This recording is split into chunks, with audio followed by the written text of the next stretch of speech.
Y, bueno, vamos a dar paso a la siguiente charla a cargo de Fernando Carrera y Ramón Fábregas. Ramón Fábregas é de casa, xa lo conocemos, e Fernando Carrera é profesor da Escola Superior de Conservación e Restauración de Bens Culturais de Galicia, e nos van a falar das expresións gráficas do posglaciar e a etapa megalítica en Galicia. Cando que irades? Ben, pois abro o fogo. Expresións gráficas o que vende é unha maneira académica de falar, o menos comprometida de falar de arte. En canto a posglaciar, se refire ao momento xeolóxico, climático no que nos atopamos na actualidade, caracterizado por unhas temperaturas máis elevadas, un aumento da humidade que ten lugar de aproximadamente uns 11 ou 12.000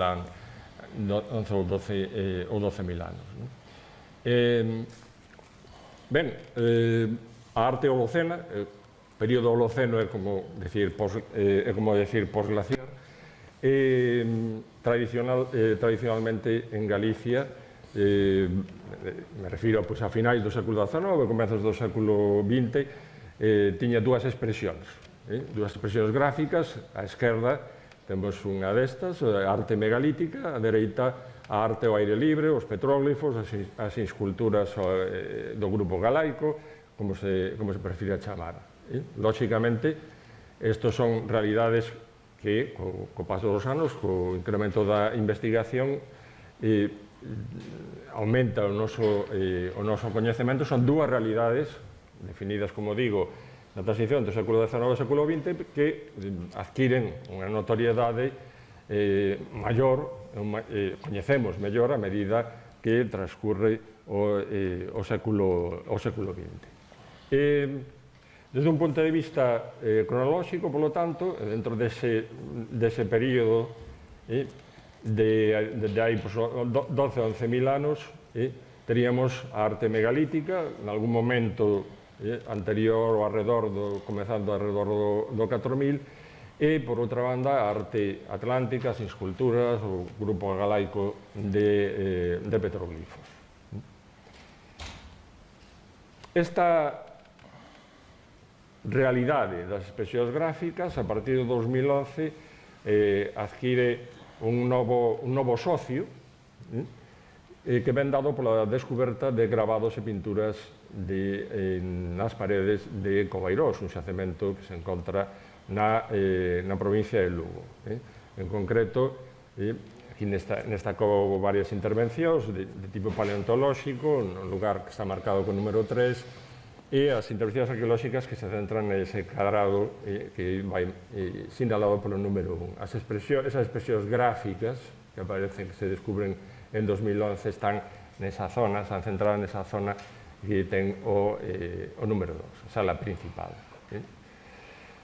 Hoxe en día, logo de varios anos de catalogación e de descoberta, temos aproximadamente uns 13 paneis que consisten en grabados, os que temos aquí na parte inferior, grabados signos,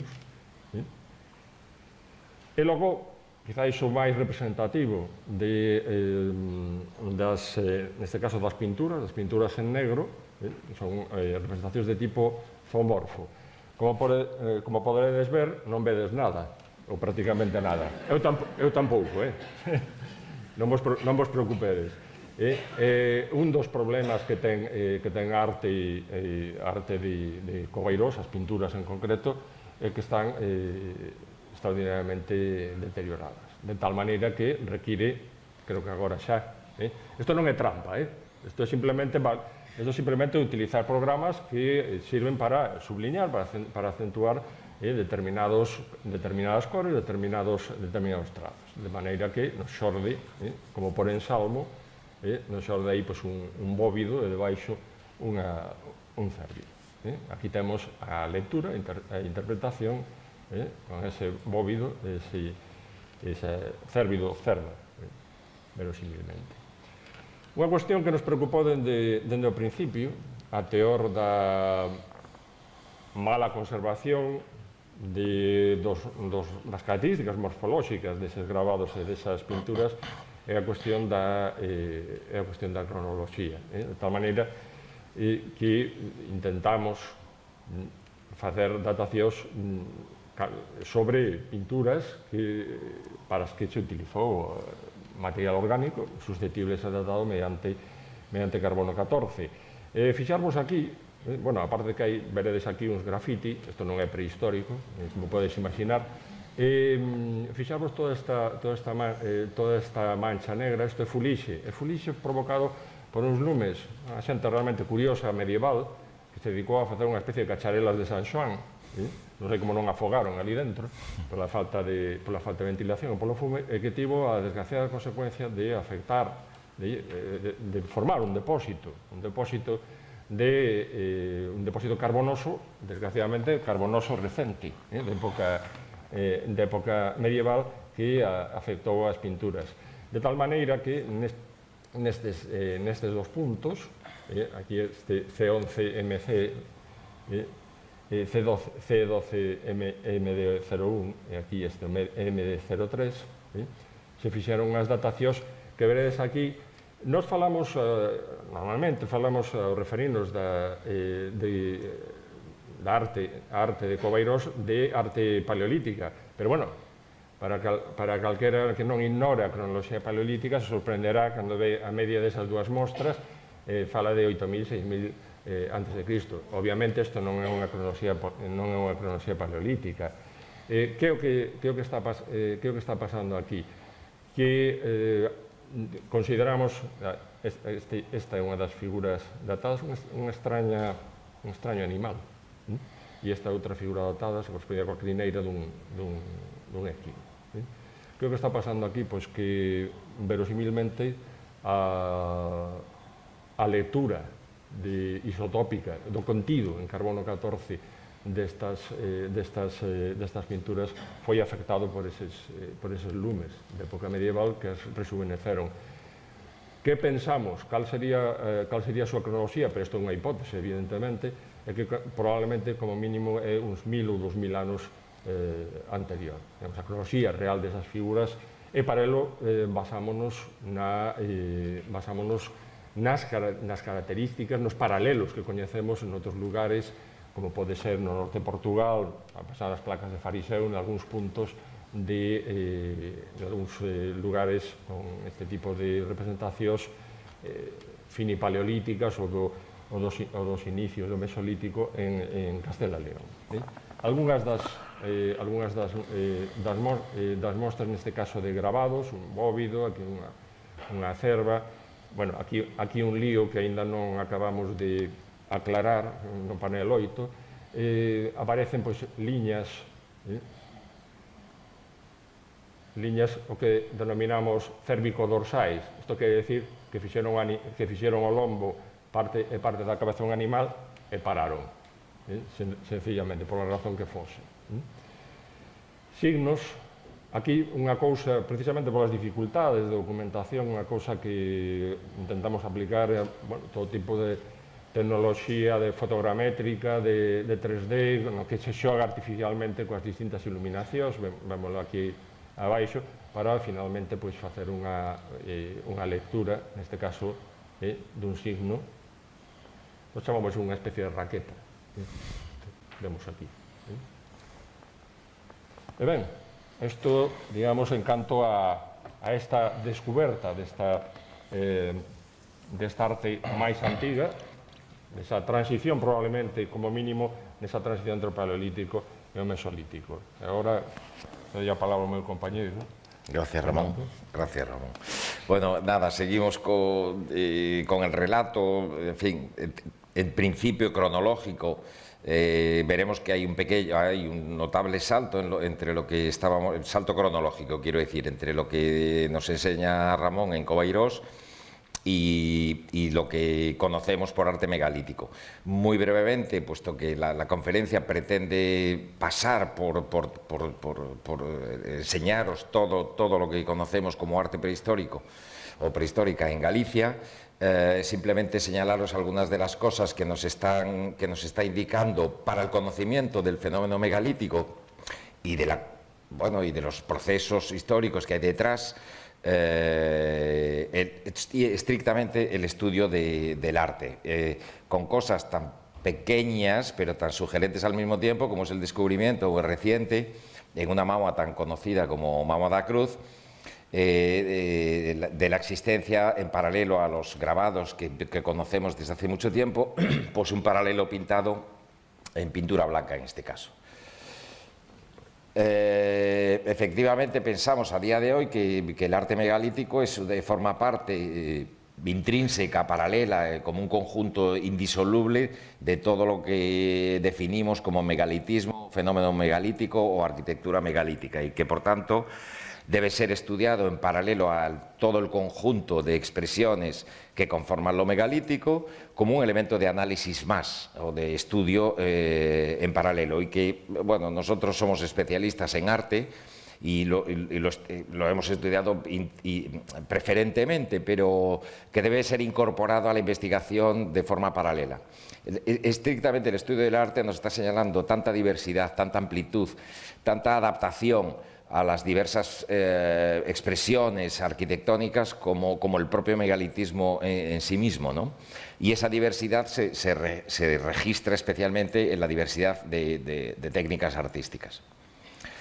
De entre todas las técnicas que hemos ido, bueno, que a todo esto muchos de vosotros conocéis, ¿no?, pero que particularmente hemos estudiado en los últimos tiempos, pues quizá una pequeña...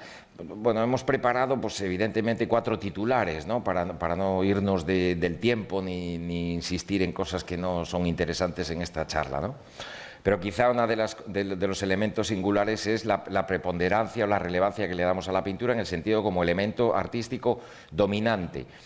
Y pensamos, en consecuencia, que el grabado pasa a ser un elemento colateral, coyuntural, ocasionalmente muy relevante, pero generalmente acompañado de la pintura. Esto es Portugal, es un monumento portugués, pero como como precisamente Mama da Cruz, que os acabo de enseñar, lo que es continuo es la pintura, y algunos de estos serpenteantes o de estos heliomorfos, etcétera, etcétera, que veis, son además solo trozos parcialmente grabados.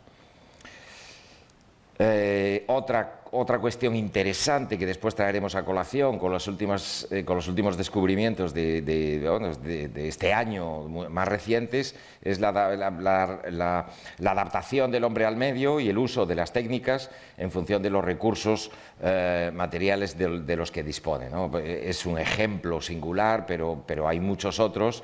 Este es otro dolmen portugués, en donde en el mismo monumento, en losas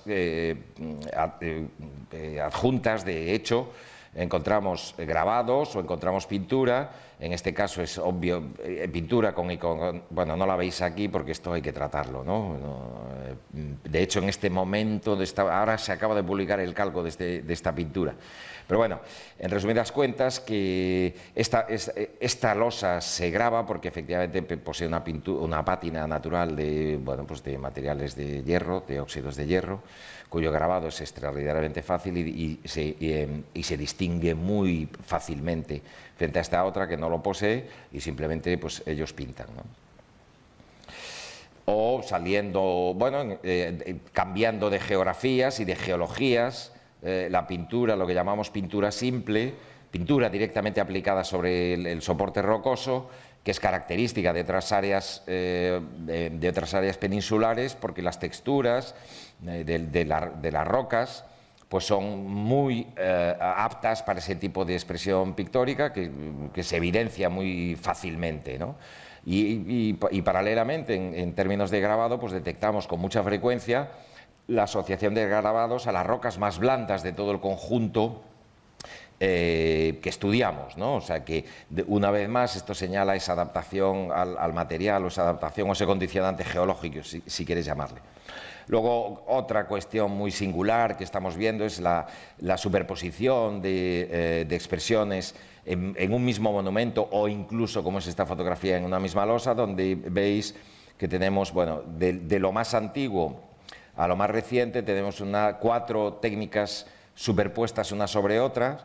Esto es Monte dos Marxos, un monumento desgraciadamente destruido por un agricultor, vemos grabado, sobre ese grabado se pinta, la iconografía es la misma, son ondulados, por encima de ese se pinta otra vez más, ahora con lo que llamamos pintura compleja.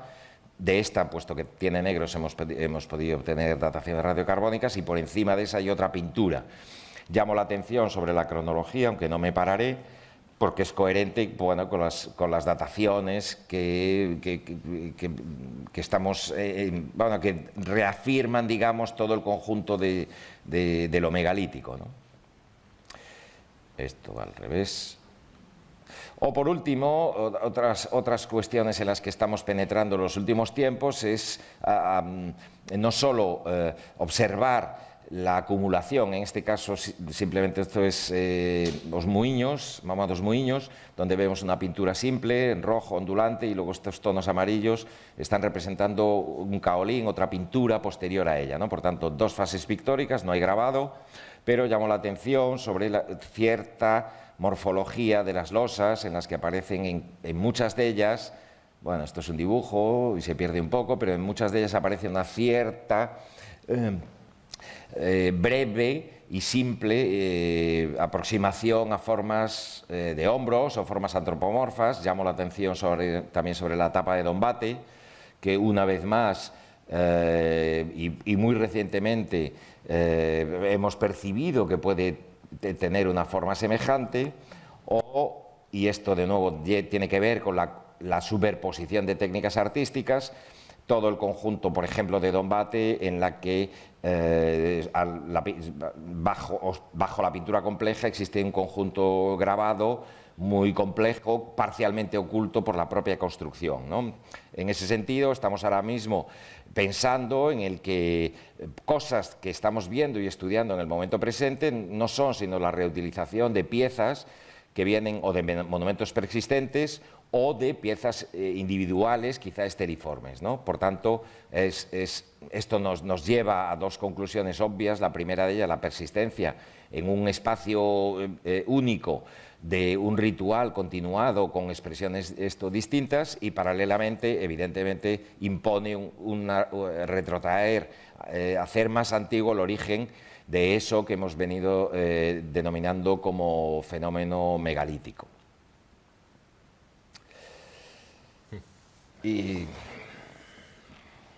Ben, a outra cuestión, como dixen ao principio, a arte ao aire libre, as esculturas, o grupo galaico arte rupestre, etc., os petróglifos galaicos, nas últimas décadas o estudo sobre elas se incrementou, tanto desde o punto de vista cuantitativo como cualitativo. Vou comentar un par de detalles nada máis. Evidentemente non podemos...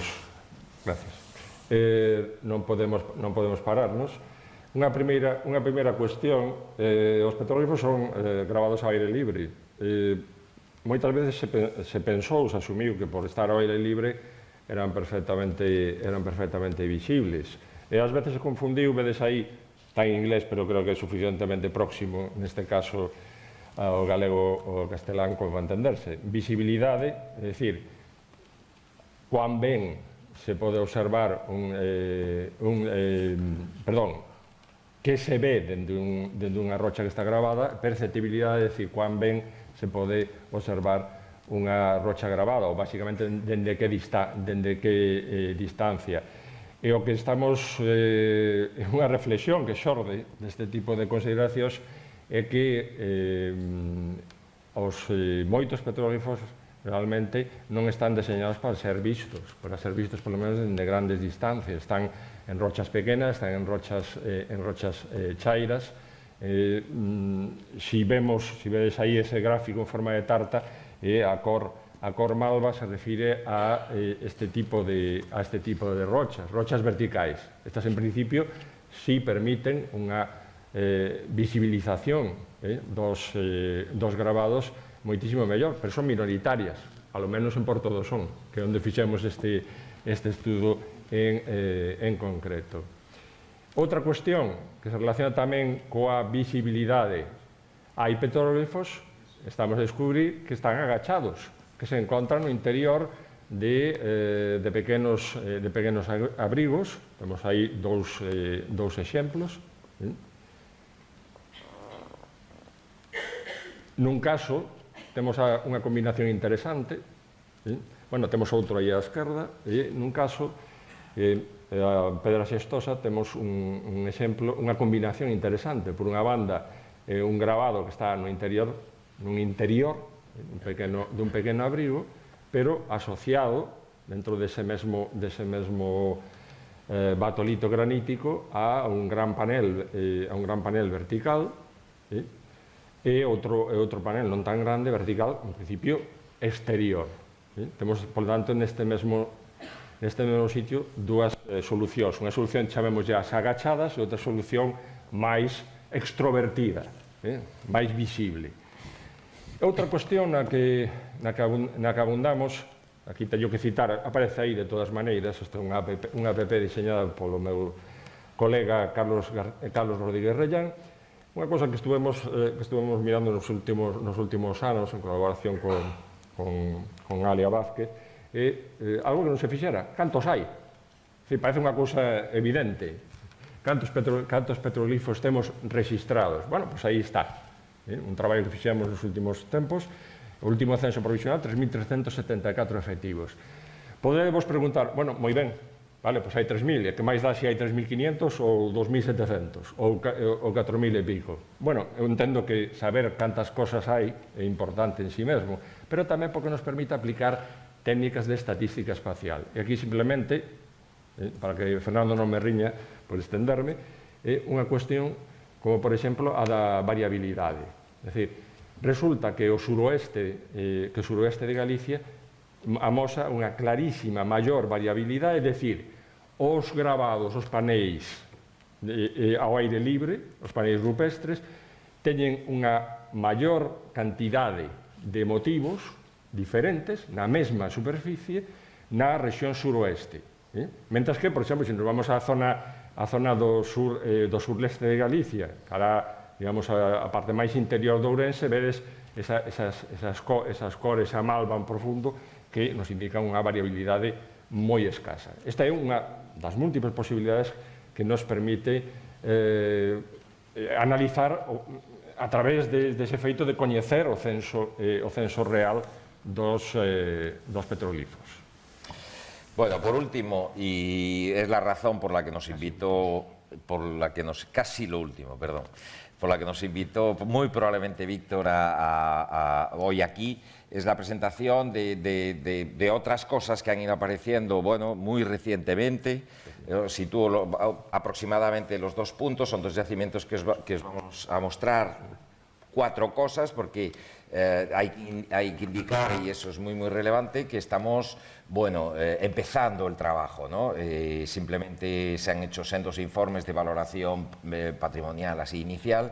En uno de ellos se ha hecho, luego lo enseñará Ramón, algún sondeo ya, pero lo que es la documentación, limpieza y documentación de la pintura está sin hacer. Por tanto, la documentación es todavía muy provisional y no tenemos, bueno, otra intención más que presentaros los sitios, presentaros unas cuantas imágenes para que los conozcáis y, bueno, unas reflexiones finales muy iniciales, ¿no?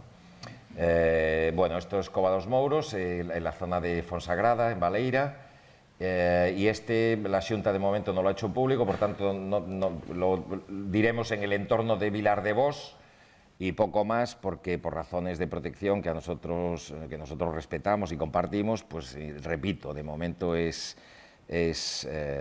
no se mantiene, no se ha hecho público la ubicación, ¿no? Bueno, como veis son sendos abrigos, en este caso ambos sobre cuarcitas. El estudio provisional nos orienta a ese gran grupo que conocéis o conocemos todos como arte esquemático, que hasta ahora, en la charla de lo que os hemos presentado en relación a lo que conocemos como arte prehistórico en Galicia, pues no había aparecido. Por tanto, eso es novedoso, interesante, muy singular. Todavía tendremos que darle una vuelta de por qué, si es lo mismo, otra familia de cosas. En general, hasta ahora, lo esquemático se asocia, pues sí, efectivamente, no solo, pero esencialmente a abrigos, rocas que presentan paneles pintables, digamos, que evidentemente tiene que estar con cierto nivel de protección física para que la pintura se preserve, esencialmente en rojo, con unas cronologías, es bastante cajón desastre lo esquemático, porque van desde, bueno, desde lo neolítico, el neolítico medio hasta la edad del bronce, expresiones básicamente en rojo, pintura, perdón, básicamente en rojo, aunque efectivamente hay otros colores y hay incluso incisiones y algún pequeño grabado, ¿no?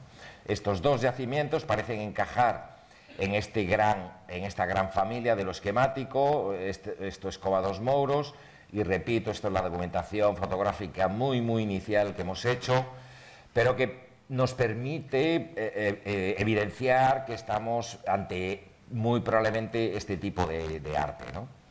Algunas imágenes, bueno, esta es la de la fotografía de partida de esta charla, es muy evidente, se ve muy bien, y es una cosa muy característica de este yacimiento, la presencia de barras, pero, en fin, curvas o subcirculares, pero paralelas.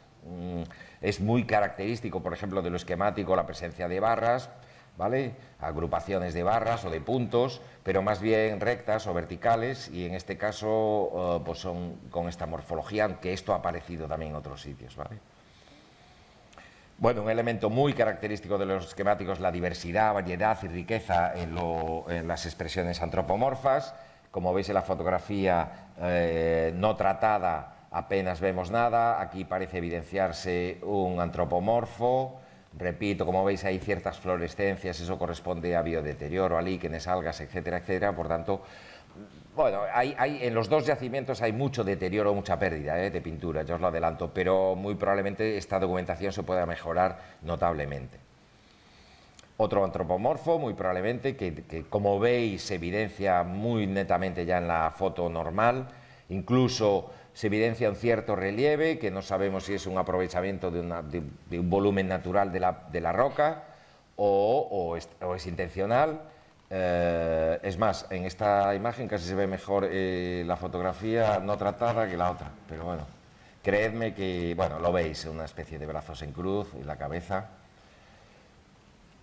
Y cosas, esto por el momento no hemos, veis que hay mucho líquen todavía por aquí aparece algo de pintura y por aquí todavía, por tanto no tenemos más que un arco, no lo asociamos de momento a nada, pero nos llama la atención la técnica, porque esto parece entamponado, y dos, el color, ¿vale? La paleta de colores en este yacimiento es muy homogénea, salvo, por ejemplo, esta figura y alguna otra. Eso siempre nos permite aventurar la posibilidad de que haya una ocupación o haya expresiones o grafías de varios momentos. Bueno, otra vez lo mismo, esas barras curvas apiladas, y cedo temporalmente a Ramón la palabra. Bueno,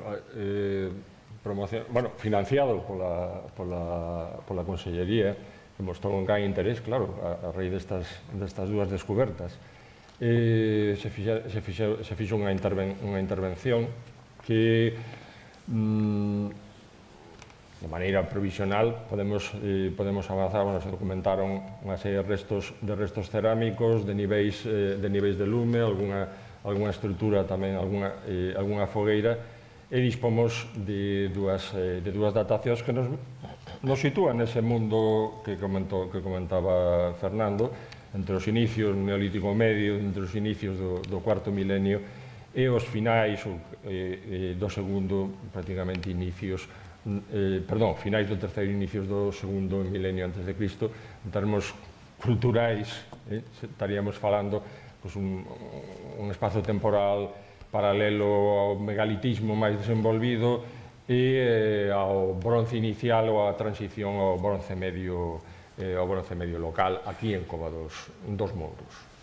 Vale, el segundo yacimiento, el de Vilar de Bos, como veis el aspecto de la roca es muy similar y el aspecto de los paneles es asimismo semejante.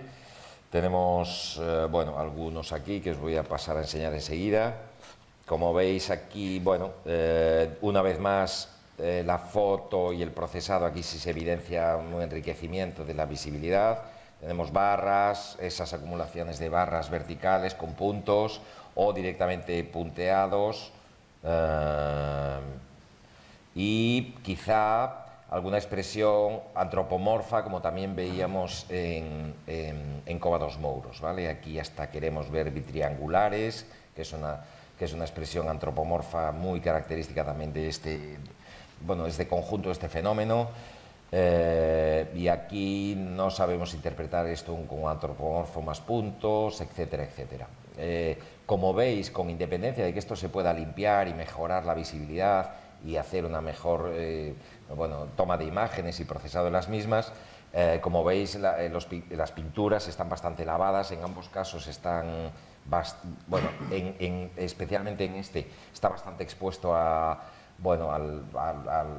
la climatología, a la lluvia y al viento, y probablemente tengamos un deterioro que hace irrecuperable ciertas calidades, ¿no? Bien, pues nada, cedo finalmente la palabra a Ramón. Venga, fala, Ben, vamos rematar, porque tamén hai que dar exemplo de aterse ao tempo. Tiñamos, pois, este esquema, digamos, sobre a arte posglaciar, con dous elementos, a arte megalítica e a arte atlántica e os petrólifos. Teríamos esa arte, poño as necesarias comillas, ao adxetivo paleolítico, tendo en conta, pero que consideramos, por as razóns que expuxen, de paralelos morfolóxicos e as circunstancias tafonómicas peculiares afectando a datación absoluta, que nos podería levar a esa transición entre o Pleistoceno, dos momentos, dos inicios do período posglaciar ao final do período glaciar. E, bueno, temos a cuestión que xa teñen plantexado outros autores, algúns colegas, que pasa nese período que pode abarcar 5 ou 6 mil anos, que tipo de manifestacións artísticas hai, se é que hai algunha aquí no noroeste, hai continuidade, discontinuidade. Ben, esta é unha das preguntas que temos pendentes os estudosos da arte paleolítica, da arte das expresións gráficas posglaciares aquí en Galicia. E logo o xurdimento dese novo fenómeno, de momento en dous sitios nada máis, probablemente isto non sexa máis que a vanguardia ou a avanzadilla de ulteriores descubertas, que esa arte esquemática que nos relaciona con ese mundo, con esa expresión gráfica de amplísima expansión por toda a Península Ibérica. Xa para rematar, volvo aquí. Decía o famoso filósofo Friedrich Nietzsche, lle damos nomes ás cousas para poseelas.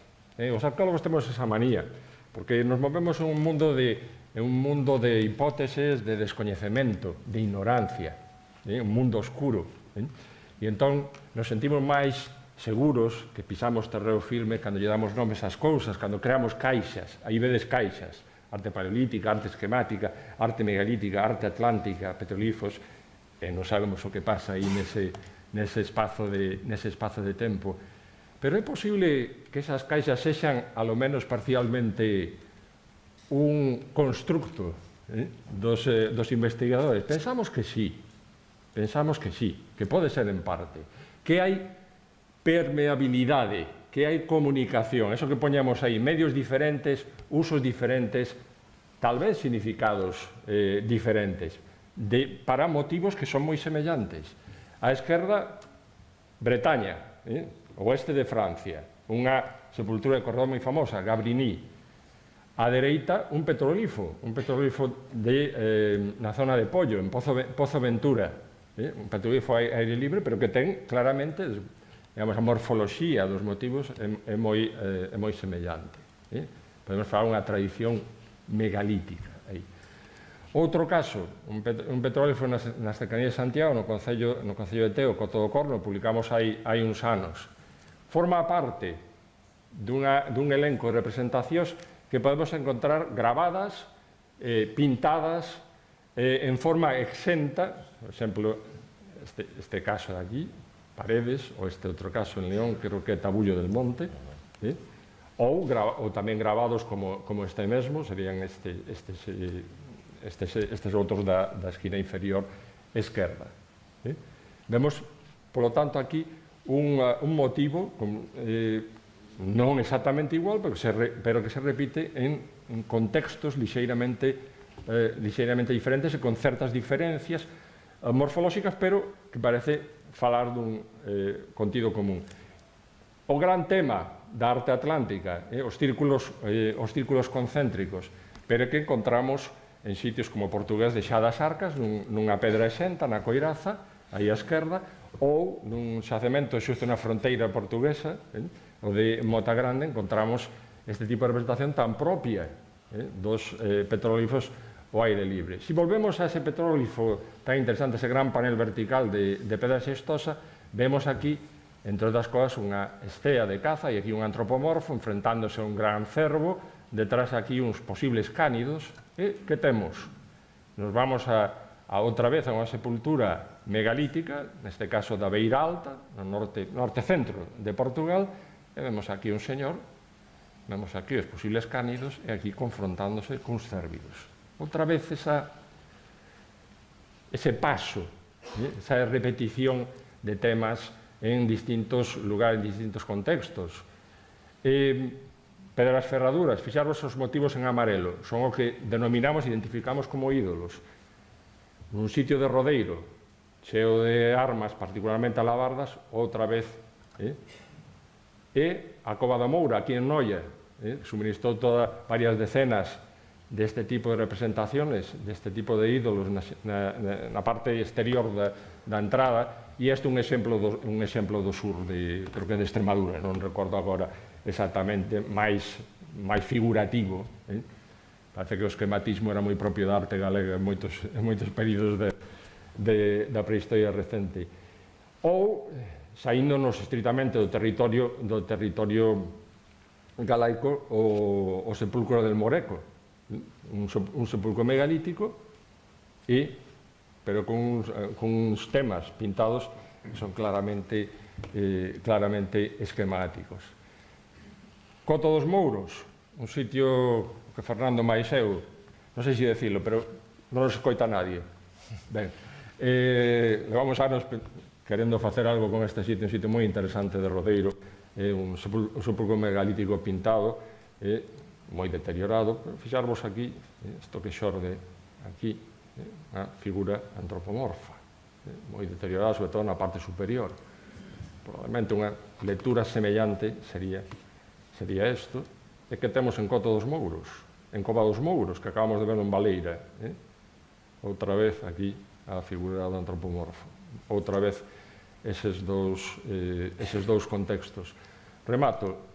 Que queremos dicir con eso? Estamos dicindo que todo é o mesmo, que todo é igual, que non pasou nada ao longo de, tal vez, 10, 9.000, 11.000 anos en Galicia. Non, é evidente que hai manifestacións gráficas diferentes, sobre todo en contextos diferentes, pero que a chamada arte esquemática, a pintura esquemática, a arte grabada dos petróglifos galaicos, ás veces a arte grabada ou pintada dos megalitos, das sepulturas megalíticas, comparten signos, comparten incluso representacións figurativas.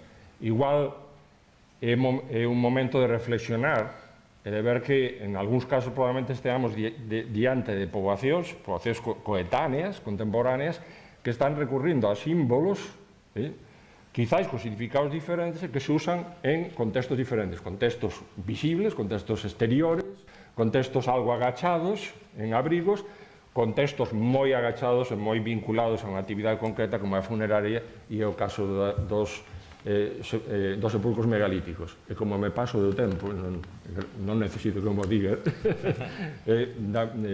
rematamos esta intervención. Moitas grazas.